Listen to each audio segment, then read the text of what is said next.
1 week passed on Verilon 7. The station continued its slow rotation through the darkness of space. Ships came and went. Refugees arrived seeking shelter. Traders made their deals and moved on. Life continued as it always did, unchanged and uncaring. But for Velith, everything was different now. She stood in the departure bay with Nuri at her side, waiting for their transport to arrive. They were going to a Serani colony on the far edge of the galaxy, a place where their people had built a new home away from the wars that had destroyed the old one.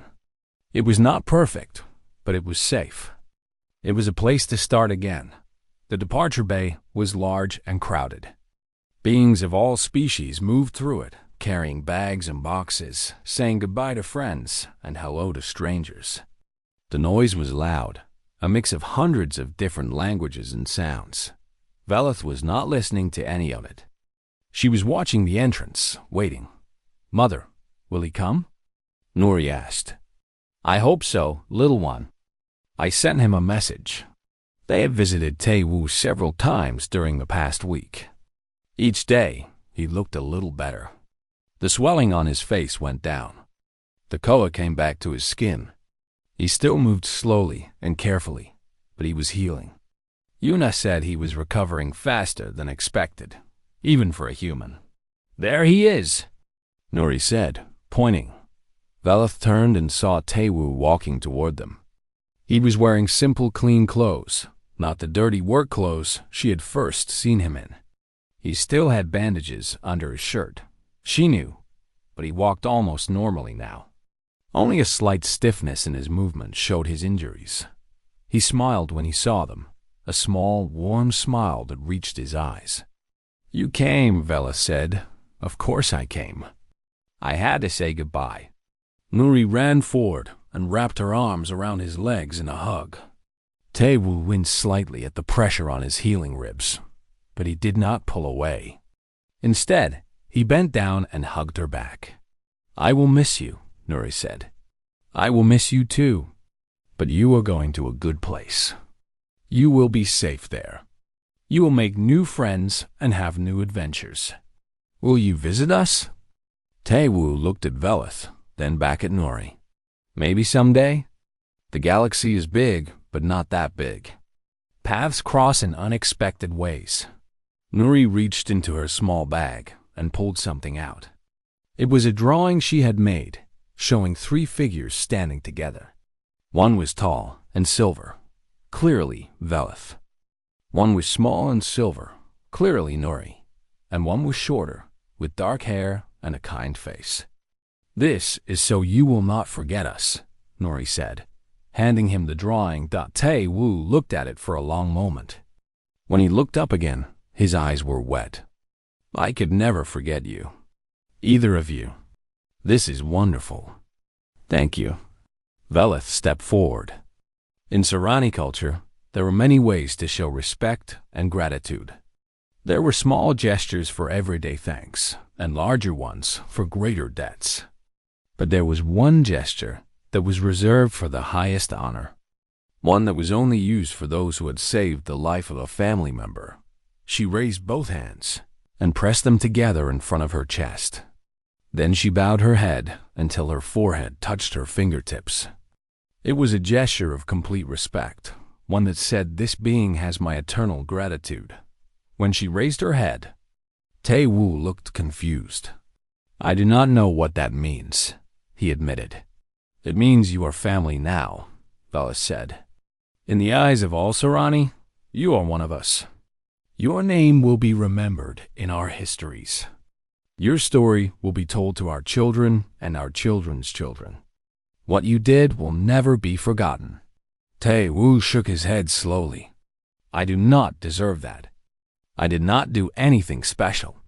Anyone would have done the same. No, they would not have. I have lived in this galaxy for many years. I have met many species, many beings. Most of them would have walked away. Most of them would have protected themselves. You did not. You stood and fought for a child you did not know. You almost died for her. She needed help. Yes, and you gave it, without asking for anything in return, without thinking of yourself. That is rare, Tae-woo. That is precious. Do not dismiss it. Tae-woo was quiet for a moment. Then he said, "The message you sent, the one about me. I heard it has spread among the Sarani. People are talking about it." Velith nodded. "It has gone further than I expected. Refugees have shared it with their families. Travelers have carried it to other stations. The story of the human who protected the Sarani child is being told across the sector. Why? Because it matters. Because we Sarani have always been afraid of humans. We were told you were dangerous, violent, unpredictable. We were told to stay away from you. But now we are hearing a different story. Now we are hearing that humans are protectors. That you will stand with those who cannot stand for themselves." Tae-woo looked uncomfortable. "Not all humans are like me. Some of us are exactly what you were warned about. I know. Every species has good and bad. But the bad ones do not represent all of you, just as our fearful ones do not represent all Sarani. What matters is that we see each other clearly now. We see the truth." A voice echoed through the departure bay, announcing that the transport to the Sarani colony was ready to board. Velith felt her heart tighten. She did not want to leave. She had found something here, something unexpected. A connection she had never thought possible. "I have written a report," she said. "A formal report to the Sarani Council. I am recommending that we reach out to humanity, that we begin diplomatic relations. I believe our peoples can help each other." Tae-woo raised his eyebrows. "You think they will listen?" "They will listen. My family has influence, and my word carries weight. When they hear what happened here, when they read my report, they will understand. Change does not happen quickly, but it starts with small steps. This is a small step." The boarding announcement came again. Other passengers were beginning to walk toward the transport. Time was running out. Nuri hugged Tae-woo one more time. "Thank you for saving me," she said. "Thank you for being brave," he replied. "And thank you for the luck charm. I wear it every day." He showed her the small silver charm hanging from a cord around his neck, resting against his chest. Nuri smiled brightly. Velith took her daughter's hand. "We must go now. But this is not the end. I believe we will meet again." "I hope so," Tae-woo said. They walked toward the transport, but at the entrance, Velith stopped and looked back one last time. Tae-woo was still standing there, watching them. The drawing Nuri had made held carefully in his hands. She thought about everything she had learned in the past week. She thought about the stories and the fears and the truth she had discovered. Humans were not simple creatures. They were complex, full of contradictions. They could be violent and gentle, selfish and giving, cruel and kind. But when it mattered most, when a child was in danger and no one else would help, a human had stood up. A human had fought. A human had bled and suffered and refused to give up. That was what she would remember. That was what she would tell her people. Not the fear, but the hope. Not the danger, but the courage. As the transport lifted off and the station grew smaller in the window, Velith held her daughter close and made a promise to herself. She would spend the rest of her life building bridges between her people and the humans. She would work to make sure that what Tae-woo had done was not forgotten, but celebrated. Because in a galaxy full of darkness, small lights mattered. And Tae-woo had shown her that humans could be the brightest lights of all. The transport jumped to faster than light speed, and the stars became streaks of light outside the window. Velith closed her eyes and smiled. The future was uncertain. It always was. But for the first time in a long time, she felt something she had almost forgotten how to feel. She felt hope. Velith could not move. She stood in the shadows, watching the scene before her with wide eyes. Her mind told her to run, to grab her daughter and escape while the Thracians were focused on the human. But her legs would not obey. She was frozen, not by fear alone, but by something else. She was watching something she had never seen before. Something she did not know was possible. Tae-woo stood on shaking legs. His face was covered in blood. One of his eyes was swollen shut. Every breath he took made a terrible sound, like something was broken inside his chest. He should not be standing. No Sarani could have survived what he had already endured. No Sarani would have even tried, but he was not Sarani. He was human. "Stay behind me, little one," Tae-woo said to Nuri. His voice was weak now, but still gentle. "Everything will be okay. I promise." Nuri was crying. Tears ran down her silver cheeks. "You are hurt," she said. "Please stop. They will kill you." "Maybe," Tae-woo said, "but I will not let them hurt you. Not while I can still breathe." Gorn watched the human with a mix of anger and confusion. He had fought many beings in his life. He had broken bones and ended lives, but he had never seen anything like this. The human was clearly in terrible pain. His body was failing, yet something inside him refused to give up. "Why do you do this?" Gorn demanded. "She's not even your species. She's nothing to you. Why suffer for nothing?" Tae-woo looked at the Thracian with his one good eye. "She is a child. That is not nothing. That is everything. You are a fool. Maybe. But I would rather be a fool who tried than a coward who ran." Gorn's scales rose along his neck, a sign of Thracian anger. "I have killed humans before. You are not as special as you think." "I know you have," Tae-woo said. "And I know what happens after you kill a human. Other humans find out. They always find out. And they never forget." Something flickered in Gorn's eyes. "What are you saying?" "I am saying that if you kill me here, every human on this station will know your name by tomorrow. We are a small community. We talk to each other. We share information. And we are very good at remembering those who hurt us." The two Thracians behind Gorn exchanged nervous looks. One of them leaned forward and whispered something. Velith could not hear the words, but she saw Gorn's expression change. Humans had a reputation in the galaxy. They were dangerous not because they were the strongest or the fastest. They were dangerous because they never gave up. They formed groups. They shared knowledge. They held grudges for generations. Starting a war with one human meant starting a war with all of them. And there are a lot of humans in the galaxy now. "This is not worth it," the second Thracian said. "The Sarani child is valuable, but not this valuable. Not if it brings the humans down on us." Gorn's claws clicked together.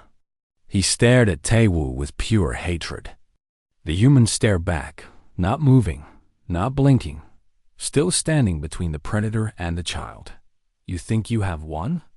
Gorn said. "You have won nothing. You are broken. You will probably die from your injuries. What have you accomplished?" Tae-woo smiled.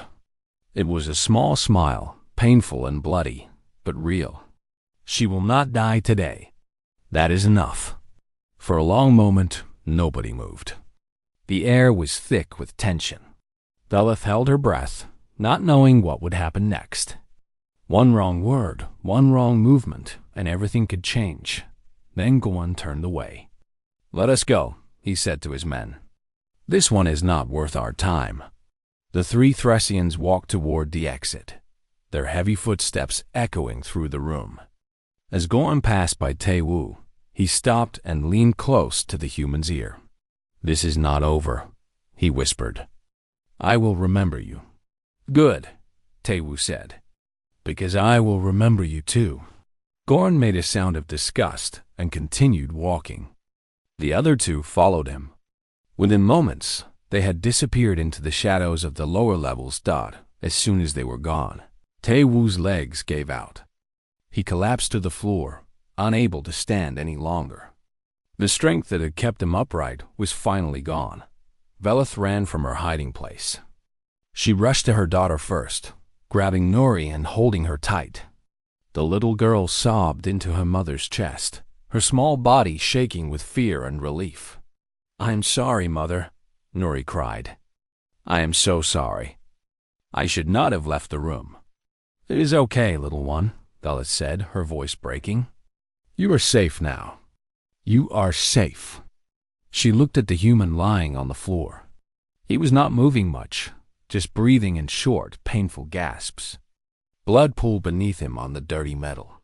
He looked small and broken, nothing like the monster from the stories she had heard about humans.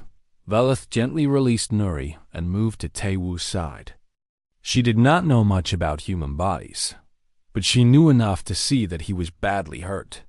His ribs were probably broken. There might be damage inside that she could not see. "Why?" she asked him. "Why did you do this? You do not know us. You do not owe us anything." Taewoo opened his one good eye and looked up at her. Despite the pain, his expression was calm, almost peaceful. "She was scared," he said simply. "She needed help. I could help. So I did. You almost died. But she did not. That is what matters." Velith did not know what to say. In Sarani culture, you protected your family. You protected your community. But you did not throw away your life for strangers. It was not logical. It served no purpose. Resources were limited. Survival was everything. Yet this human had done exactly that. He had stood against 3 enemies who could have easily killed him. He had taken blow after blow without fighting back, without running, without giving up. All to protect the child he had never met before. "I do not understand you," Velith said. "I do not understand humans." Taewoo tried to laugh, but it came out as a cough. "Most species do not. We do not always understand ourselves. Can you walk?" "I do not think so." Velith looked at her daughter. Nuri had stopped crying. She was watching the human with wide, wondering eyes.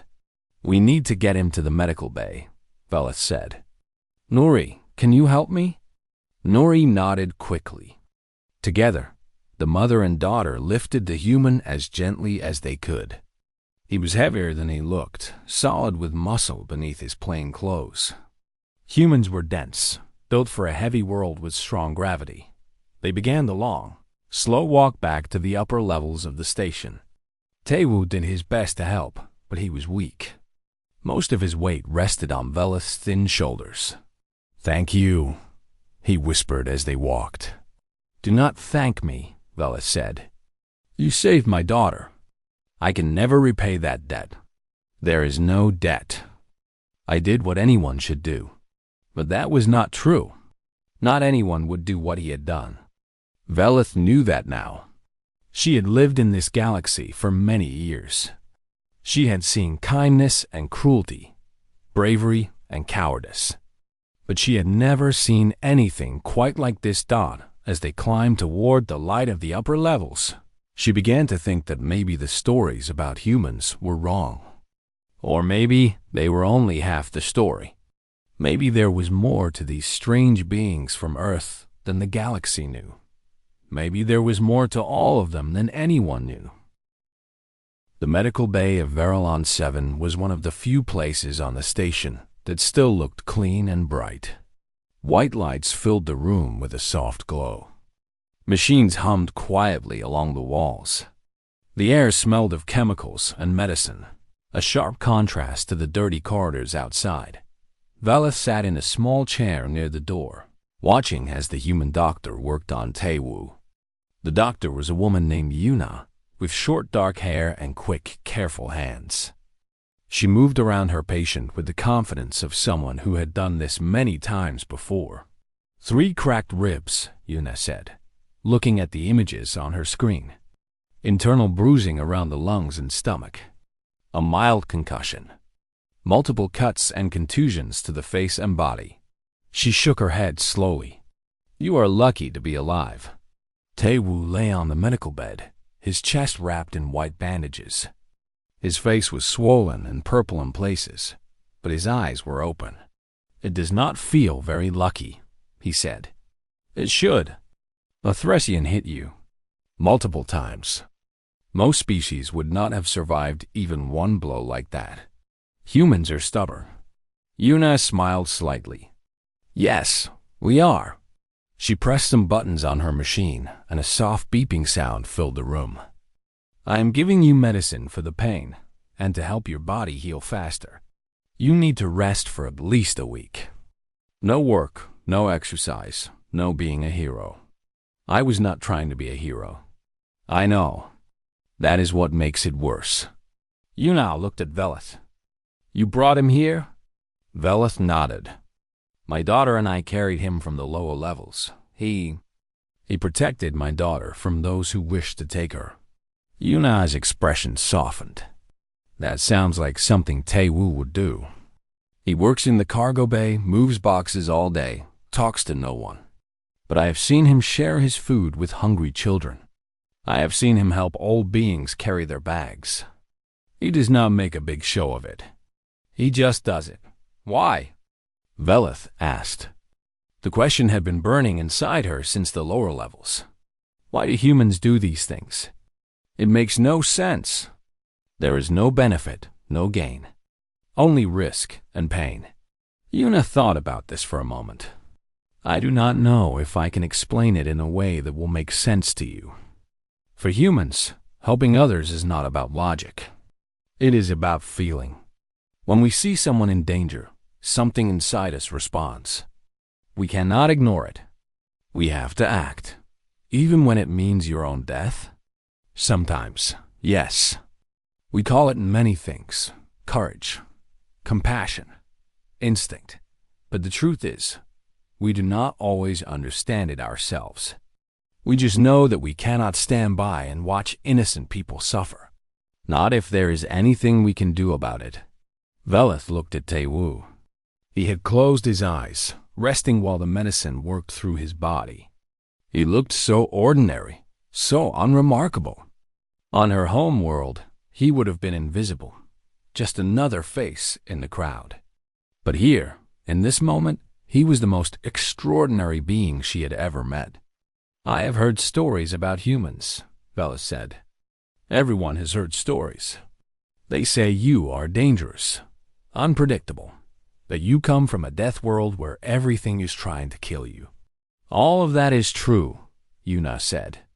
"Earth is harsh. Our history is full of violence. We have done terrible things to each other and to our planet." She paused. "But we have also done wonderful things. We have built great cities and written beautiful music. We have explored the stars and reached out to new civilizations. And when we find people who need help, we help them, even when it costs us everything." "Sarani are not like this," Velith admitted. "We protect our own. We avoid conflict. When danger comes, we hide or we run. It is how we have survived for thousands of years. There is nothing wrong with that. Every species finds its own way to survive. But humans found a different way. We do not run from danger. We run toward it. We do not hide from problems. We try to solve them. And when someone we care about is threatened, we will fight until our last breath to protect them. Even strangers?" Yuna smiled. "Especially strangers. Because strangers can become friends. And friends can become family. The more people we protect, the stronger our community becomes. It is not just about one person. It is about all of us." Nori, who had been sitting quietly in the corner, stood up and walked to Taewoo's bedside. She was still holding the small bag she had brought from their room. She reached inside and pulled out a tiny object made of woven silver threads. "What is that?" Yuna asked. "It is a luck charm," Nuri said. "My grandmother made it for me before we left home. She said it would keep me safe." She carefully placed the charm on Taewoo's chest, right above his heart. "I want him to have it now," Nuri said. because he kept me safe. I want him to be safe too. Velith felt tears form in her eyes. She tried to stop them, but they came anyway, sliding down her silver cheeks. Taewoo opened his eyes and looked at the charm. Then he looked at Nori. "Thank you," he said softly. "It is beautiful. My grandmother said has the blessing of our ancestors," Nuri explained. "They will watch over you now. I will treasure it always." Nuri smiled, the first real smile Velith had seen from her daughter since they left their home world. It was like the sun coming out after a long storm. Later, after Taewoo had fallen asleep and Yuna had finished her work, Velith took her daughter back to their small room. But she did not sleep that night. She sat on the bed, watching Nuri rest peacefully, and she thought about everything that had happened. She thought about the story she had been told about humans, the warnings, the fears. She thought about how she had looked at Taewoo when she first saw him watching them, how she had assumed the worst. And she thought about what he had done, what he had sacrificed. For a child, he did not know that the galaxy was full of dangerous species. It was full of beings who would hurt others for profit or pleasure or power. The Sarani had learned to avoid these beings, to hide from them, to survive by staying out of sight. But maybe survival was not everything. Maybe there was something more important. Maybe there was a reason to stand and fight, even when you could not win. Maybe there was value in protecting others, even when it cost you everything. The humans understood this. They lived by it. And maybe, just maybe, the Sarani could learn from them. Velith picked up her communication device and began to write a message. It was addressed to her family, her friends, everyone she knew back home and scattered across the galaxy. She told them what had happened. She told them about the human who had nearly died to save her daughter. She told them that everything they thought they knew about humans might be wrong, and she asked them to share the story, to tell everyone they could. Because the galaxy needed to know the truth about these strange beings from Earth. The truth was not that humans were monsters. The truth was that humans were protectors. And that made all the difference. The lower levels of Verylon 7 were a different world. The lights here were dim, and many of them did not work at all. The corridors were narrow and filled with shadows. Strange smells hung in the air, and distant sounds echoed through the metal walls. This was where the station kept its secrets. Nuri walked slowly through the darkness, her small feet making soft sounds on the dirty floor. She knew she should not be here. Her mother had told her to stay in the room, but she had heard something outside their door. A sound like music, but not like any music she knew. It was beautiful and strange, and she had wanted to see where it came from. She had only meant to look for a moment.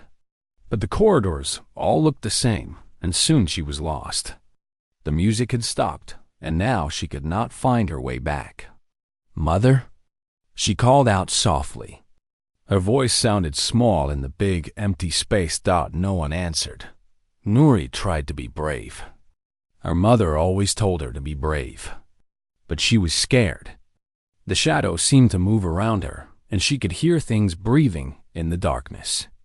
She wished she had stayed in the room. She wished her mother was here. She turned a corner and found herself in a large open area. Old machines stood silent along the walls, covered in dust and rust. Pipes ran across the ceiling like metal snakes.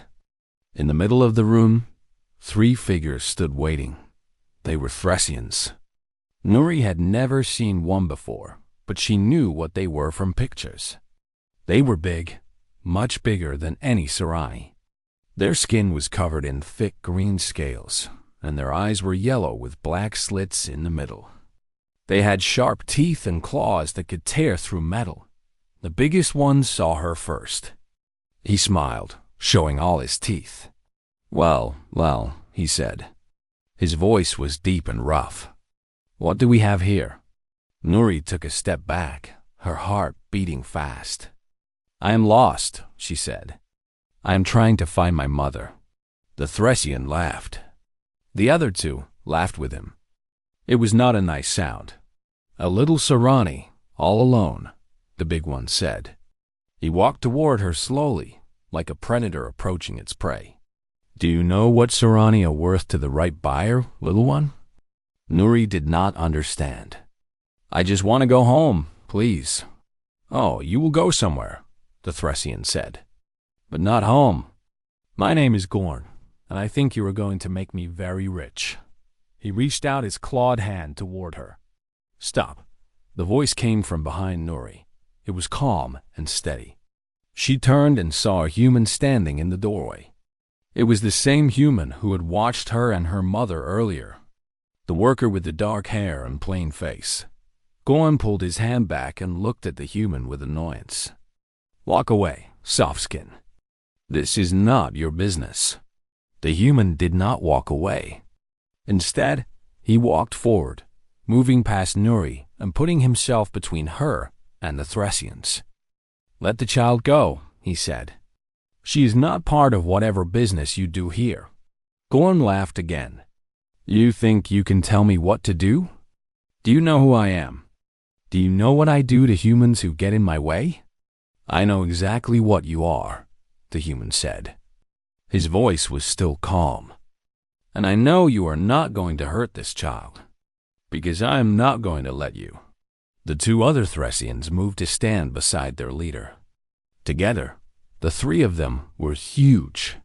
They towered over the human like mountains over a small hill. Their claws clicked against the metal floor. "You are brave," Gorn said. "I will give you that. Stupid, but brave.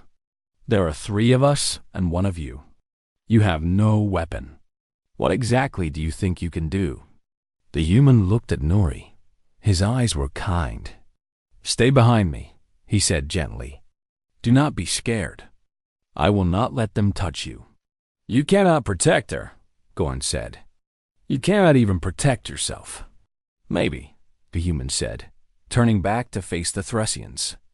"But I can try, and humans are very good at trying." Gorn shook his head. "Have it your way." He moved fast for such a big creature.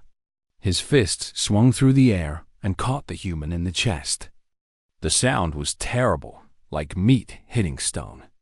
The human flew backward and crashed into the wall. He fell to the ground and did not move. Nuri screamed. Gorn stepped over the human's body and walked toward her. Now, where were we? But then something happened that made Gorn stop. The human moved. He put his hands on the floor and pushed himself up. His face was twisted with pain, and he held his chest with one arm. But he stood up. He put himself between Nuri and Gorn again. "I told you," the human said. His voice was rough now, but still steady. "You are not going to touch her." Gorn stared at him. "You should be unconscious. That blow would have killed most species." "I am not most species," the human said. "I am Tae Woo, and I am not moving." Something changed in Gorn's eyes. He had hurt humans before. He had fought many different species. But he had never seen someone take a hit like that and stand back up. It did not make sense. It was not natural. "Hit him again," Gorn told one of his men. The second Thracian stepped forward and struck Taewu across the face. The human spun and fell to his knees. Blood dripped from his mouth. But before anyone could speak, he was standing again. He did not attack. He did not run. He simply stood there, blocking the path to Nuri. "What is wrong with you?" Gorn demanded. "Why do you not stay down?" Taewu spit blood onto the floor. "Because there is a scared little girl behind me. And as long as I can stand, I will stand between her and you." From the shadows at the edge of the room, a pair of large silver eyes watched everything. Veleth had arrived too late to stop what was happening. But she was not too late to see it. She watched the human take blow after blow. She watched him fall and rise again and again. She watched him protect her daughter, a child he did not know, from a species he had no reason to care about. and she did not understand. Gorn hit Tae-woo himself this time. The human crashed into a pile of old machine parts. He lay there for a long moment, his body shaking. Blood covered his face. His breathing was rough and painful. But then, slowly, impossibly, he began to stand again. Gorn took a step back. For the first time, there was something other than anger in his yellow eyes. There was fear. The station was old and tired. Varelon 7 floated in the empty space between two star systems, and it served as a meeting place for travelers, traders, and those who had nowhere else to go. The metal walls were dirty with age. The air smelled of fuel and food from 100 different worlds.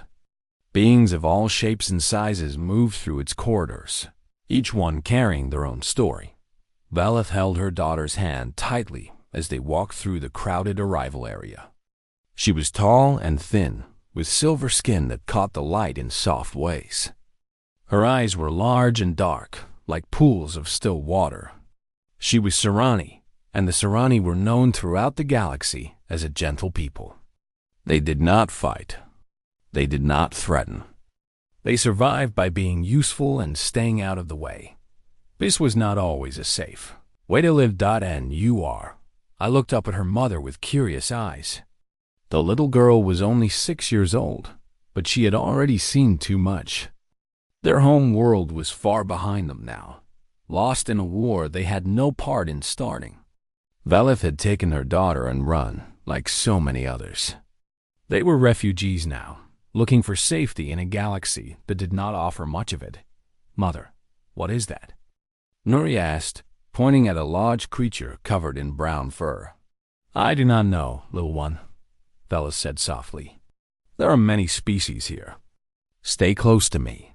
The arrival area was loud and confusing. Valeth tried to find the registration desk where she could arrange their temporary housing. The station offered small rooms to refugees for a low price. It was not comfortable, but it was safe. That was all that mattered now. As she pushed through the crowd, Valeth felt eyes on her. She turned her head slightly and saw a human watching them from across the room. He stood near a stack of cargo containers, wearing the simple clothes of a worker. He was not very tall by human standards, with dark hair and a plain face. There was nothing special about him, but he was looking directly at her and Nuri. Valeth felt her body tense. She had heard stories about humans. Everyone in the galaxy had heard stories about humans. They came from a planet called Earth, a world so dangerous that most species could not survive there for a single day. The gravity was heavy. The weather was violent. The animals were deadly. And yet humans had not only survived on this terrible world. They had thrived. They had spread across the stars in just a few generations, faster than anyone thought possible. Some said humans were brave. Others said they were simply too stupid to know when they should be afraid. Most species agreed on one thing. Humans were unpredictable. You never knew what a human might do. The human worker continued to watch them. Then he looked away and went back to his work, lifting heavy boxes with his bare hands. Valeth let out a breath she did not know she was holding. Perhaps he meant nothing by it. Perhaps he was just curious. She found the registration desk and spoke with the tired-looking alien behind the counter. After much waiting and many forms, she finally received the key code to their small room on level 12. It was deep inside the station, far from the windows and the good air. But it was theirs for now. "Come, Nuri," Valeth said. "Let us find our room and rest." They walked through the winding corridors of the station. The deeper they went, the older and dirtier everything became. The lights flickered. The floors were sticky. Strange sounds echoed from pipes and vents. Valeth did not like this place, but she had no choice. Their money was almost gone. This was all they could afford. When they reached their room, Valeth opened the door and looked inside. It was small and bare. There was a single bed, a tiny bathroom, and nothing else. The walls were gray metal. There was no window. "It is not much," Velis said to her daughter, "but it will keep us safe." Nuri did not complain. She was a good child, patient and kind. She walked into the room and sat on the bed, looking around with her big eyes. "I will go to the supply station to get us some food," Velis said. "Stay here and do not open the door for anyone. Do you understand?" "Yes, mother." Velith touched her daughter's face gently. "I will only be a short time. Be brave." She left the room and locked the door behind her. The supply station was not far, just a few corridors away. She walked quickly, wanting to return to Nuri as soon as possible. The supply station was busy with other refugees getting their daily food packages. Velith waited in line, watching the beings around her. There were so many different species here, all of them running from something. She wondered how many of them would find the peace they were looking for. When she finally got her food package, she hurried back toward her room. But as she turned the corner into their corridor, her heart stopped. The door to their room was open. Velith dropped the food package and ran. She burst through the door, calling her daughter's name. But the room was empty. The small bed was still made. Nuri's little bag still sat in the corner. But her daughter was gone. "Nuri!" Velith screamed, "Nuri!" She ran back into the corridor, looking in every direction. There was no sign of her daughter. Panic filled her chest like cold water. Where could she have gone? Why would she leave? Then Velith remembered something. Nuri had always been curious. Too curious. She liked to explore, to see new things. On their home world, this had been a sweet quality. Here, in this dangerous place, it could be deadly. Velith activated the small tracking device she had hidden in Nuri's clothes. Every Sirani parent used them. Children wandered. It was their nature. The device showed a small dot moving away from their room, going deeper into the station, going down toward the lower levels, the lower levels. Velith had heard warnings about those areas. They were dark and lawless. Criminals and smugglers lived there, doing business far from the eyes of station security. No refugee should ever go there. No child should ever go there. Velith began to run. Her long legs carried her through the corridors as fast as they could go. She passed other beings who stared at her with confusion. She did not care. She did not stop. Her daughter was down there alone. In the most dangerous part of the station dot, she thought of the human who had watched them earlier. She thought of all the stories she had heard about violent species and cruel beings. She thought of how small and helpless her daughter was, and she ran faster, praying to whatever gods might listen that she would not be too late.